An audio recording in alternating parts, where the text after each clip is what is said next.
எல்லாருக்கும் வணக்கம். இன்னைக்கு மே 15th இருந்து மே 17th இருக்கிற இம்பார்ட்டன்ட் ஃபினான்ஷியல் நியூஸ் எல்லாமே பார்க்க போகிறோம். இது எல்லாமே ஃபினான்ஷியல் நியூஸ் பேப்பர்ஸில் வந்த முக்கியமான நியூஸஸ். வாங்க வீடியோக்குள்ள போகலாம். இந்தியன் கவர்மெண்ட்டோட கேபினெட் வந்து 3076 கோடி மதிப்பிலான செமிகண்டக்டர் யூனிட் வந்து அப்ரூவ் பண்ணியிருக்காங்க. HCLும் ஃபாக்ஸ்கானும் ஜாயிண்ட் வெஞ்சர் பண்ணி பண்ணுற இந்த யூனிட் வந்து ஜவார் ஏர்போர்ட் இன் உத்தரப்பிரதேஷில் அமைய போகுது. as of April 30, national stock எக்ஸ்சேஞ்சில் வந்து 4.33 கோடி ஆக்டிவ் கிளைண்ட்ஸ் இருக்காங்க. ஆக்சுவலி இது வந்து போன மந்தோட 0.8% கம்மி. 3.4 lakh இன்வெஸ்டர்ஸ் வந்து அக்கௌண்ட்டை க்ளோஸ் பண்ணியிருக்காங்க. ஸோ அவங்க ஆக்டிவாக இல்லை. இது வந்து லாஸ்ட் இயர் வந்து ஓவராலாக 13.1% இன்க்ரீஸாக இருந்தது. அதுக்கு முன்னாடி வருஷம் 22.2% இன்க்ரீஸ் இருந்தது. ஸோ இந்த ஃபினான்ஷியல் இயர் ஸ்டார்ட் ஆகும்போது 0.8% ஆக்டிவ் கிளைண்ட் வந்து குறைஞ்சிருக்காங்க.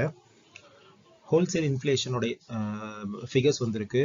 அது வந்து 0.85% இருக்குது. இது வந்து 13 month லோ.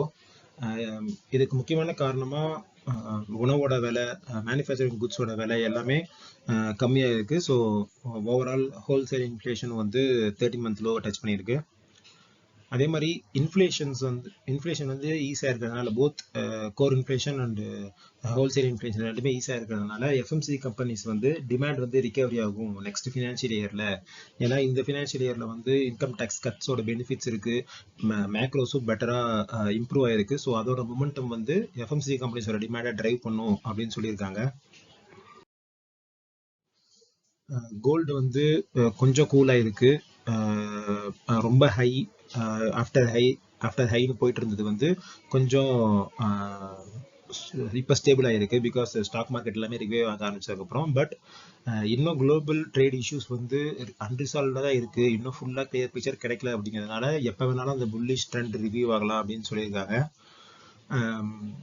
மே 14th வந்து 3182 ounce-ஆ குறைஞ்சிருக்கு. ரெக்கார்டு ஹையாக இருந்தது வந்து $3426.1 per ounce. அதிலிருந்து ஒரு $240 வந்து கோல்டு குறைஞ்சிருக்கு. ஐடி ஃபர்ம்ஸில் டாப் ஐடி ஃபர்ம்ஸாக இருக்கிற இன்ஃபோசிஸ், HCL, விப்ரோ, TCS இவங்க எல்லாரை விட மிட் டயர் ஐடி ஃபர்ம்ஸ் வந்து அவுட்பேஸ் பண்ணியிருக்காங்க அவங்க க்ரோத்தை இன் 2025.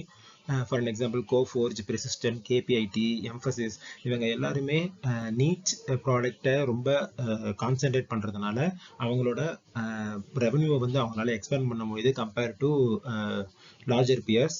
பட் இந்த மிட் டயர் ஐடி ஃபர்ம்ஸில் வந்து அவங்களோட வேல்யூவேஷன்ஸ் வந்து ரொம்ப அதிகமாக இருக்குது. ஆல்ரெடி காஸ்ட்லியாக இருக்கிறதுனால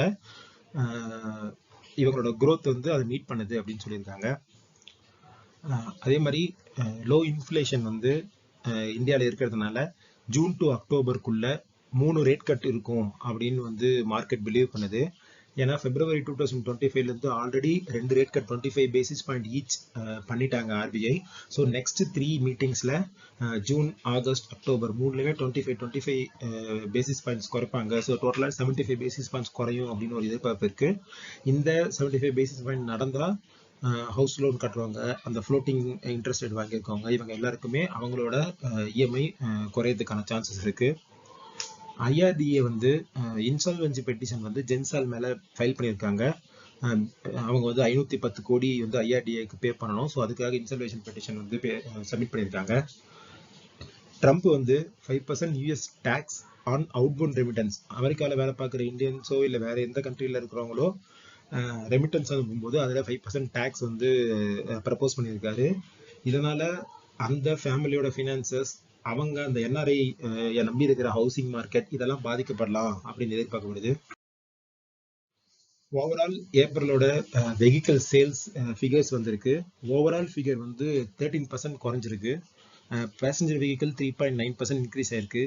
3 வீலர் வந்து 8.6% குறைஞ்சிருக்கு. ஸ்கூட்டர்ஸ் 5.6% குறைஞ்சிருக்கு. மோட்டார் சைக்கிள்ஸ் வந்து 22.7%. டோட்டலாக 2 வீலர்ஸ்னு பார்த்தா 17% கிட்ட குறைஞ்சிருக்கு. ஸோ ஓவராலாக எல்லா கேட்டகரிஸ்லையுமே 2 வீலர் டிஸ்பேச்சஸ் வந்து ரொம்ப கம்மியாக இருக்குது. Hero Motor Corp, Honda motorcycle, Bajaj Auto இவங்க எல்லாருமே டீக்ரோத்தை தான் ரிப்போர்ட் பண்ணியிருக்காங்க ஏப்ரல் சேல்ஸில். ஆக்ஸா நோபல் வந்து அவங்களோட இந்தியா பிஸ்னஸ் விற்க போகிறாங்க. அது வந்து கடைசியா இப்ப 2 பிளேயர்ஸ் குள்ள போட்டி இருக்கு. ஜேஎஸ்டபிள்யூ பெயிண்ட்ஸும் இண்டிகோ பெயிண்ட்ஸும் யார் வாங்க போறாங்கன்னு.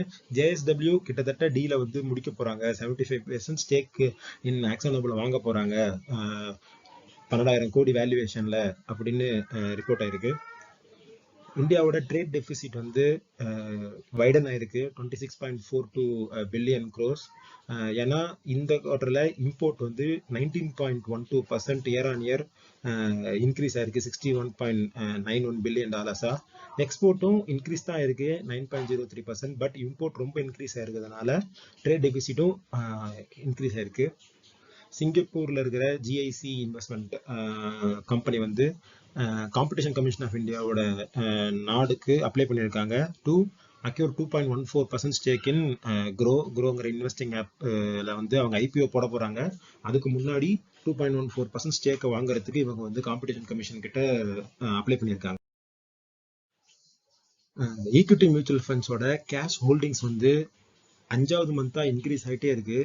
ஆஸ் ஆஃப் ஏப்ரல் அவங்க கிட்ட 7.2% கேஷ் மட்டுமே இருக்கு. இது வந்து மே 21ல இருந்து ஹையஸ்ட். மே 21ல வெறும் 3.2% கேஷ் மட்டும் கையில் வச்சிருந்த mutual funds, equity mutual funds இப்போ வந்து 7.2% ஆஃப் கேஷ் வந்து கையில் வச்சிருக்காங்க. இது வந்து இந்தியன் மார்க்கெட் வந்து அப்போ விட இப்போ வேல்யூவேஷன்ல கொஞ்சம் அதிகமாக இருக்கு அப்படிங்கிறத காட்டுது. 16th மே வந்து கோல்டு ஃபியூச்சர்ஸ் வந்து 1.4% கீழே விழுந்திருக்கு. அவுன்ஸ்க்கு $3,180.9 கிட்ட ட்ரேட் ஆயிட்டு இருக்கு. ஐஆர்எஃப்சி வந்து 3000 கோடி பாண்ட் மார்க்கெட்ல ரைஸ் பண்ண போறாங்க 5 இயர் பாண்ட்ஸா. அதோட இன்ட்ரெஸ்ட் ரேட்டா 6.65% வச்சிருக்காங்க.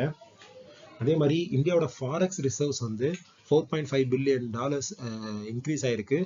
ஓவரால் ரிசர்வ் வந்து $690.6 பில்லியன்.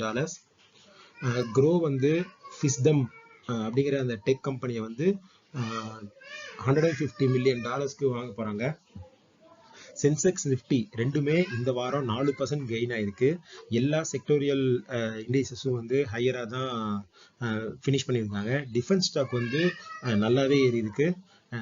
பாகிஸ்தான் கூட நடந்த சீஸ் ஃபயரும் யூஎஸ் கூட ட்ரேட் டீல் நடந்துடும் அப்படிங்கிற ஹோப்பும் இந்த ரேலி பின்னாடி இருக்கிற முக்கியமான காரணங்களா பார்க்கப்படுது. பார்த்தீங்கன்னா டிஃபென்ஸ் வந்து 11% ஏறி இருக்கு. மெட்டல் வந்து 10.9% ஏறி இருக்கு. அப்புறம் ஸ்மால் கேப் 9.2வும் மிட் கேப் 7.3வும் ஏறி இருக்கு. நிஃப்டி எனர்ஜியும் 7.1% ஏறி இருக்கு. இப்போ ஸ்டாக் ஸ்பெசிபிக் நியூஸ் பார்க்க போகலாம். டாடா மோட்டார்ஸ் அவங்க வந்து என்ன சொல்லியிருக்காங்கன்னா அவங்களோட 50% ஷேர் இன் எலக்ட்ரிக்கல் பேசஞ்சர் வெஹிக்கிளை ஹோல்ட் பண்ணுறதுக்கு அவங்க 4 கீ செக்மெண்ட்ஸில் வந்து ஃபோக்கஸ் பண்ண போகிறாங்க. என்ட்ரி லெவல் செக்மெண்ட், அதாவது 12 லட்சத்துக்கு உள்ளே இருக்கிற காரு. இதில் வந்து டாடா மோட்டர்ஸ்க்கு 75% மார்க்கெட் ஷேர் இருக்குது இப்போ வரைக்கும் எலக்ட்ரிக் வெஹிக்கிளில். டியாகோ, பஞ்ச் இவி இது எல்லாத்துலேயும். ஸோ அதில் அவங்க கான்சன்ட்ரேட் பண்ண போகிறாங்க. ரெண்டாவது ஹைலி காம்படிட்டிவ் மிக்ஸ் செக்மெண்ட், 12 லட்சத்துலேருந்து 20 லட்சத்துக்குள்ள. இதுக்குள்ள தான் காம்படிஷன் ரொம்ப அதிகமாக இருக்கு. இதில் வந்து 30 to 33% ஷேர் வந்து டாடா மோட்டர்ஸ் வச்சிருக்காங்க. இதில் போத் ஷார்ட் டேர்ம் இனிஷியேட்டிவ்ஸும் 18 to 24 மந்த் பிளானும் இம்ப்ளிமெண்ட் பண்ண போறாங்க. இந்த செக்மெண்ட்ல இருந்து தான் ரொம்ப நிறைய சேல்ஸ் இருக்கும் அப்படின்னு எதிர்பார்க்கப்படுது அக்ராஸ் ஆல் மேனுஃபேக்சரர்ஸ். அதே மாதிரி ப்ரீமியம் செக்மெண்ட்ல அபவ் 20 lakhs அவங்க வந்து 2 லான்ச் பண்ண போறாங்க. ஹேரியர் ஈவியும் சைரா ஈவியும் அவங்க லான்ச் பண்றதுக்கான ஒர்க் போயிட்டு இருக்கு. ஃபிளீட் செக்மெண்ட், அதாவது கம்பெனிஸ், ஆர்கனைசேஷன்ஸ், கவர்மெண்ட்ஸ் இதுக்கு விற்கிற வெஹிக்கிள், அதுல வந்து கிரேட்டர் வேல்யூ தேன் சிஎன்ஜி ஆல்டர்னேட்டிவ்ஸை விட எலக்ட்ரிக் வெஹிக்கிள்ஸ்ல நல்ல வேல்யூ கொடுக்கறதுக்கு கம்பெனி ஒர்க் பண்ணிட்டு இருக்காங்க. பிகாஸ் கரண்டா டாடா மோட்டார்ஸோட சேல்ஸும் ப்ராஃபிட்டும் அடி வாங்கிறதுக்கான முக்கியமான காரணம் இந்த ஃபிளீட் செக்மெண்ட் தான். ஏன்னா அவங்களோட மேக்கோ ஷேர் 73.1% இருந்து 55.4% குறைஞ்சிருக்கு இந்த ஃபிளீட் செக்மெண்ட்ல. அப்போலோ டயர்ஸோட Q4 ரிசல்ட்ஸ், அதுல வந்து அவங்களோட ப்ராஃபிட் வந்து 48% ஃபால் ஆயிருக்கு. 185 crore வந்து ப்ராஃபிட் பண்ணிருக்காங்க. ஜூப்ளண்ட் ஃபுட் ஒர்க்ஸ் வந்து அவங்களோட ப்ராஃபிட் 76% குறைஞ்சிருக்கு, 49.3 crore இருக்கு. பட் ரெவன்யூ வந்து 34% இன்க்ரீஸ் ஆயிருக்கு. 2103 கோடி ரெவன்யூ பண்ணியிருக்காங்க. மேக் மை ட்ரிப் அவங்களோட ப்ராஃபிட் வந்து 83% குறைஞ்சிருக்கு. $29.2 million தான் அவங்க பண்ணியிருக்காங்க. கர்நாடகா பேங்கோட Q4 வந்து 7.97% ப்ராஃபிட் வந்து குறைஞ்சிருக்கு. 274 2.24 கோடியா இருந்த லாஸ்ட் குவார்டர் ரிசல்ட் ப்ராஃபிட் வந்து இந்த வருஷம் வந்து 252.37 கோடி தான் பண்ணியிருக்காங்க. டாடா பவரோட Q4 வந்து 25% ப்ராஃபிட் இன்க்ரீஸ் ஆயிருக்கு 1306 கோடியா. ரெவன்யூவும் 7% ஏறி இருக்கு 17,238 கோடி. ஏஜென்ட் மோட்டார்ஸ் அவங்களும் நல்ல ரிசல்ட்ஸ் கொடுத்துருக்காங்க. அவங்களோட ப்ராஃபிட் 27% ஏறி இருக்கு 1362 கோடியா. அதுக்கு முக்கியமான காரணமா நியூ லான்ச்சஸ், அப்புறம் அவங்கள எக்ஸ்போர்ட் பண்ற கண்ட்ரிஸோட எண்ணிக்கை அதிகமாயிருக்கு. அப்புறம் டைவர்சிஃபை நிறைய பண்ணியிருக்காங்க. ஐடிசி ஹோட்டல்ஸோட Q4 ரிசல்ட்ஸ் வந்திருக்கு. அதோட ப்ராஃபிட் வந்து 44% இன்க்ரீஸ் ஆயிருக்கு 264 crores இருக்கு. ரெவன்யூவும் 13% இன்க்ரீஸ் ஆயிருக்கு. அந்த கம்பெனி வந்து 328 கோடி கேபிட்டல் எக்ஸ்பெண்டிச்சர் வந்து ஒரு விசாகப்பட்டினம்ல ஹோட்டல் கன்ஸ்ட்ரக்ட் பண்றதுக்காக அப்ரூவ் பண்ணியிருக்காங்க. இதுக்கு முன்னாடி அங்க அவங்களுக்கு அந்த ஹோட்டல்ஸ் இருந்ததில்லை. ஸோ அதனால விசாகப்பட்டினம்ல புது ஹோட்டல் ஒன்று கன்ஸ்ட்ரக்ட் பண்ண போறாங்க. இண்டஸ்இண்ட் பேங்க் வந்து 674 கோடி வந்து இன்கரெக்டா இன்ட்ரெஸ்டா ரெக்கார்ட் ஆயிருக்கு ஓவர் 3 quarters லாஸ்ட் குவார்டர்ல அவங்களோட மைக்ரோ ஃபைனான்ஸ் இன்ஸ்டிடியூஷன்ல அப்படின்னு சொல்லியிருக்காங்க. ரீசெண்டா இண்டஸ்இண்ட் பேங்க்ல நிறைய இஷ்யூஸ் இருக்கிறதுனால ஆர்பிஐ வந்து ஒரு அடிஷனல் டைரக்டர் அவுட் சைட்ல இருந்து அப்பாயிண்ட் பண்ணுவாங்க அப்படின்னு எதிர்பார்க்கப்படுது. சவுத் இந்தியன் பேங்கோட ரிசல்ட்ஸ் வந்திருக்கு. அவங்க நெட் ப்ராஃபிட் வந்து 19% growth காட்டியிருக்காங்க. Q4ல 342 கோடியா இருந்திருக்கு. இது போன வருஷம் வந்து 287.56 கோடியா இருந்தது. இப்ப 342 கோடி ஆயிருக்கு. போர்டு வந்து 40 பைசா டிவிடெண்ட் வந்து அப்ரூவ் பண்ணியிருக்காங்க. ஜேஎஸ்சி எனர்ஜி வந்து ப்ராஃபிட் வந்து 408 கோடியா இருந்திருக்கு. இது வந்து போன வருஷத்தோட கம்பேர் பண்ணும்போது 16% இன்க்ரீஸ். ஹெரிட்டேஜ் ஃபுட்ஸ் வந்து அவங்க நெட் ப்ராஃபிட் வந்து 5.75% குறைஞ்சிருக்கு 38.16 கோடியா. பட் டோட்டல் இன்கம் வந்து இன்க்ரீஸ் ஆயிருக்கு. அவங்க முறையா 1000 கோடிக்கு மேல ரெவன்யூ பண்ணியிருக்காங்க. அதுக்கு முக்கியமான காரணமா வேல்யூ ஆடட் ப்ராடக்ட்ஸ் நிறைய வந்து மார்க்கெட்ல ஹெரிட்டேஜ் ஃபுட் வந்து இன்ட்ரடியூஸ் பண்ணியிருக்காங்க. அதனால அவங்க ரெவன்யூ வந்து 1000 கோடியை கிராஸ் பண்ணியிருக்கு. ஹூண்டாய் இந்தியாவோட நெட் ப்ராஃபிட் வந்து 4% குறைஞ்சிருக்கு. ஏன்னா டொமஸ்டிக் சேல்ஸ் வந்து ரொம்ப கம்மியா இருக்கு ஹூண்டாயில. பட் அவங்களோட எக்ஸ்போர்ட்ஸ் வந்து அதிகமா இருக்கு. கம்பெனி என்ன சொல்லியிருக்காங்கன்னா இந்த நெக்ஸ்ட் 2 yearsல 8 கார்ஸ் லான்ச் பண்ண போறோம் அப்படின்னு சொல்லியிருக்காங்க. இமாமி அவங்க வந்து ஒரு எஃப்எம்சிஜி கம்பெனி. அவங்களோட Q4 வந்து 10.5% இன்க்ரீஸ் ஆயிருக்கு 162 கோடியா இருக்கு அவங்களோட Q4 ப்ராஃபிட்.